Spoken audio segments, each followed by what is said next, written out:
Better late than never. My Tennessee Titans lost to the Jacksonville Jaguars 20-16 in NFL Week 18 game. Yeah, in an NFL Week 18 game, and obviously I was proven wrong. Since I was proven wrong, and I feel a lot less sad that my Tennessee Titans ended up losing to the Jacksonville Jaguars, mainly because as a result the Titans missed a play. They benefit more from actually losing this game than actually winning this game, because if they had won this game, gone to the playoffs, there is a realistic chance they would have lost to a better team, the Los Angeles Chargers. And I assume even if they did, which, yeah, that's a realistic chance simply because the Chargers are a better team, that because the Titans got to the playoffs, they didn't miss the playoffs, even with the losing record, because they played in a terrible division, that there wouldn't have been changes made, and the anemic offense would still remain because of no changes made. So I'm very happy that after, I don't know, hours later, some amount of hours later, very happy that my Titans lost to the Jaguars instead of won, proving my game prediction wrong, mainly because they benefit long term, because it did result in the Titans offensive coordinator getting fired and multiple other Titans coaches getting fired. Not that I want to see people get fired, except if it's better for the company and it's better long term, then it's something I can't really disagree with or say is bad, say is negative, wrong, unjust. It's negative, wrong, because the offensive coordinator and the Titans coach just did have the big window to get the flaw fixed of the anemic offense. In 18 games, they didn't get that fixed at all. It was the same anemic offense.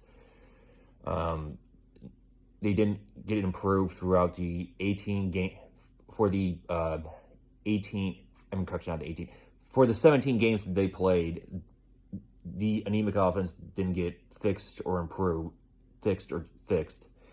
Anyways, I'm not surprised at all that the Jaguars won this game simply because they're a good team. My Titans are not a good team. The Jaguars got a critical turnover, resulting in return for a touchdown, because otherwise the Titans they're mostly controlling this game. They held the Jaguars to one offense and touchdown. The Jaguars offense, to be exact, to one offense and touchdown, 2 field goals, and that was enough to beat them, mainly because the Titans were outplaying them. They were outplaying them and ended up scoring 1 touchdown, 3 field goals, which in a low-scoring game, that was enough to beat the Jaguars, assuming their defense would be able to continue to defend. Except, anyways, I'm not surprised at all they proved it wrong, mainly just because the Jaguars are a good team. My Titans are not a good team. Well, not just that. I mean, the Titans were forced. I mean, they got in like the 3rd and long situation, and not surprised at all they were not able.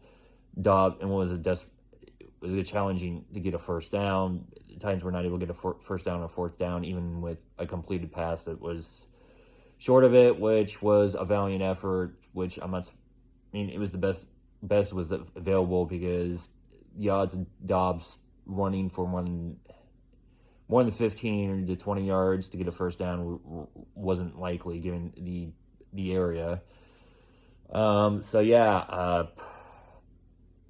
I was unhappy when it happened, except thinking about long term, a heck of a lot less sad, mainly because the Titans just benefit for this from the long term, and I see that it did, and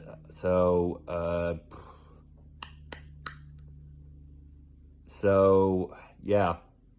I'm very excited for 2023 because I expect my Titans, with new offensive coordinator and new coaches, are going to be able to get the flaw of the anemic offense fixed. They'll probably have a good draft or a great draft. Yeah, I expect. I'm optimistic. I'm really realistically optimistic that better days are ahead for the Tennessee Titans. So it was a disappointing season, except it's a season where the Titans benefit long-term by losing to the Jaguars, mainly because they missed the playoffs, and resulted in not just the Titans offensive coordinator getting fired, multiple other coaches getting fired. So it's going to be not a completely new system, except still there's still going to be some continuity, but that is a large amount of that will be a new system, including with the Titans offensive coordinator. So Congrats to the Jacksonville Jaguars that won. They made the return to the playoffs for the first time since 2017.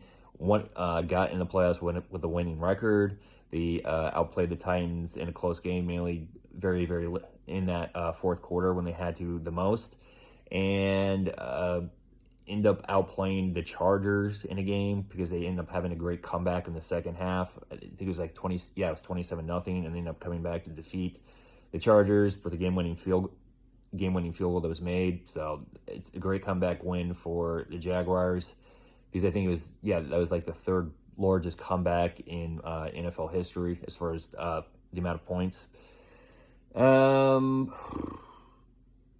Yeah, I can't think of anything else. It was undeniably all credit to the Jaguars. In what was a close, low-scoring game, the Jaguars slightly outplayed my Titans, not by a huge amount, not by a gigantic amount, but just a slight amount. And undeniably in the fourth quarter, since they found a way to take the lead, defend that lead, and close, while my Titans found a way to not defend the lead. My Titans found a way to lose the game, mainly because of the critical turnover, which resulted in a fumble that got returned for a touchdown. So undeniably, hats off to the Jaguars. Undeniably, they were the better team. They slightly outplayed the Titans in the fourth quarter when they needed to the most, and they're back in the playoffs, and tonight they'll be playing the Kansas City Chiefs in thundering Arrowhead Stadium, which I'll be working, except I'm still excited because I'll see portions of that game, mainly because I'll be moving dishes to the front. So, yeah, it's going to be highly looking forward to that game, and I'm highly excited for the highly anticipated round 3 of a playing great Giants team. A Giants team that is playing great versus the the Philadelphia Eagles. So, yeah, can't wait for that.